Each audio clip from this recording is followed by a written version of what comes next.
prendre en compte un étudiant qui arriverait en cours de cursus, ici en deuxième année, alors qu'il a fait sa première année et donc validé ses 2 semestres S1 et S2 dans un autre établissement. Donc on ne l'aurait pas dans notre SCODOC ici. Alors on a ce monsieur qui s'appelle à l'extérieur et on va commencer par l'inscrire directement dans un S3 en formation initiale ici. Et je vais le mettre dans un groupe de TD, mais ça n'a aucune importance. Voilà, donc là il est en S3, mais on voit sur sa fiche qu'il est en S3, mais il n'est évidemment pas les S1 et S2. Et donc on va l'inscrire à un S1 de l'année précédente. Pour ça, je vais sur son bulletin de S3. Alors ça paraît un peu bizarre, mais c'est ainsi. Et je vais enregistrer un semestre effectué ailleurs dans ce petit menu.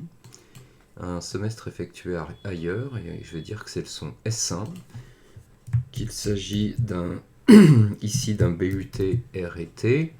Comme indiqué, je n'indique pas la date, ni quoi que ce soit, ni la modalité. Je vais mettre ici la date de début, mais alors attention, c'était l'année dernière. Là, je vous parle, on est en septembre 2022. Son S1, on va imaginer qu'il l'ait fait en septembre 2021 et que donc ça ait pris fin, mettons, au 15 janvier 2022. Et je crée ce semestre extérieur. Donc voilà, maintenant mon étudiant est inscrit en S1. Le problème, c'est qu'il n'a pas ses résultats de l'année dernière. Alors, j'ai pas besoin de ces résultats détaillés en fait. J'ai par contre besoin des validations des UE pour qu'on puisse ensuite lui valider son diplôme.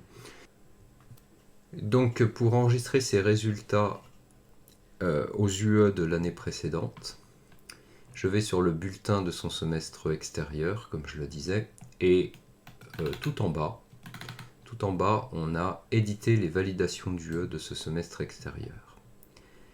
Et ça nous donne la liste des UE du parcours. Ici, il s'agit bien sûr des UE de S1, on ne se trompe pas, et on va dire qu'elles sont capitalisées. Et on va indiquer les notes d'UE uniquement. Donc on va dire par exemple qu'il a eu 12 et mettons 13. Et on enregistre ces validations.